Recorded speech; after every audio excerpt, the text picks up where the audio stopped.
Have you ever been in a conversation that just felt a little off? You know, where the words seem fine, but something about the meaning is just all wrong. Well, today, we're going to pull back the curtain on the invisible rules we all follow when we talk, a kind of secret language that shapes every single interaction we have. Welcome to The Explainer. Okay, let's kick things off with this little exchange. Someone asks, "Can you tell me the time?" And the person they're talking to says, "Yes, I can." Now, technically, that's the correct answer, right? But we all know it's also super annoying and completely unhelpful. The conversation has basically just hit a brick wall. So, what exactly went wrong? It seems obvious, doesn't it?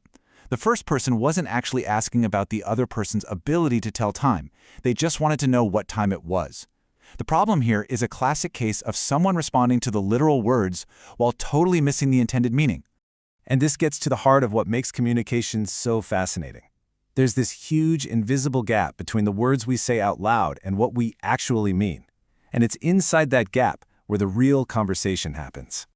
You know, there's a whole field of linguistics that is dedicated to exploring this gap.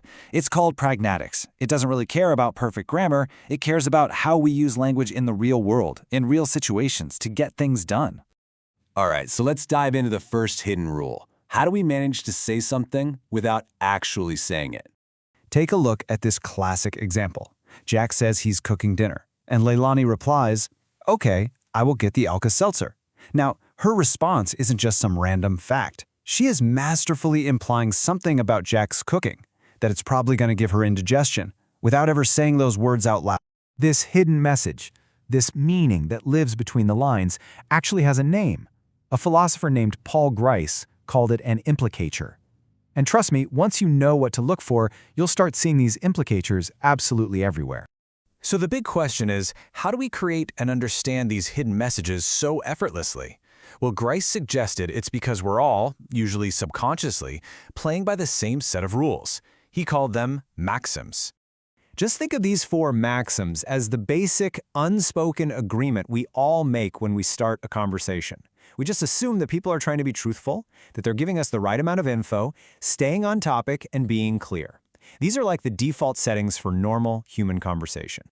But, and this is the really cool part, the most clever and interesting communication often happens not when we follow these rules, but when we intentionally and obviously break them. This is something linguists call flouting a maxim. For instance, check out this exchange. Fred is totally breaking the maxim of quantity. His answer, "A book," is true, sure, but it's also completely useless. He's deliberately not giving Pierre the information he's asking for. And because his answer is so unhelpful, Pierre gets the hidden message loud and clear. The implicature here is basically, "I'm busy, please leave me alone." See? Fred broke a rule to send a message he didn't want to say directly. Or how about this one? Mary's response seems like it came out of left field. I mean, what does hiding the liquor have to do with Uncle Chester coming over? She's clearly breaking the maxim of relation, the rule that says, be relevant. But since we assume Mary is still trying to have a cooperative conversation, our brains automatically start looking for the connection. And boom, the implicature is pretty clear. Uncle Chester has a bit of a drinking problem. It's a really powerful way to communicate something sensitive without having to spell it out. Okay, so let's build on this with the next big idea. We don't just use words to imply things, we actually use our words to do things. Language isn't just for describing the world, it's for taking action in it. This huge insight came from another philosopher, a guy named John Austin. He was the one who realized that when we say something, we're performing an action, just as much as if we had kicked a ball or opened a door. This is the whole basis for what's known as speech-act theory. So Austin broke this down into 2 parts. You've got the locutionary act, which is just the literal string of words you say. Simple enough. But then you have the illocutionary act, and that's the intended function of those words. What you're trying to do, like make a promise, give a warning, or ask for something. I mean, just think about how powerful this is. When a judge in a courtroom says, "I sentence you to 5 years," those words themselves perform the action of sentencing. When someone at a wedding says, "I do," that phrase is the act of getting married. The saying is the doing. It's incredible. Now this brings us to a really fascinating distinction. We can perform all these actions in 2 different ways, either directly, where our words line up perfectly with our intention, or indirectly, where they don't.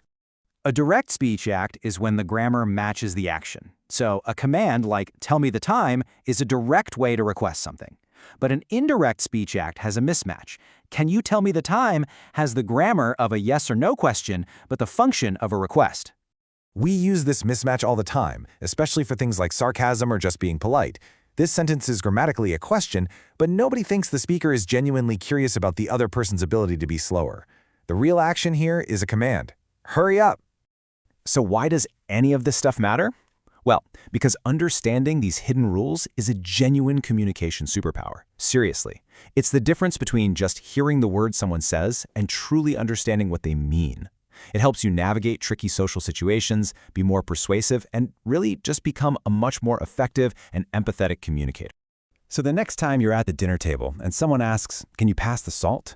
you'll know what's really going on. They aren't questioning your salt-passing abilities. They're performing an action. And when you pass it, you're playing your part in this incredible, unspoken dance of conversation. The real meaning, you see, is never just in the words. It's always happening in the spaces between.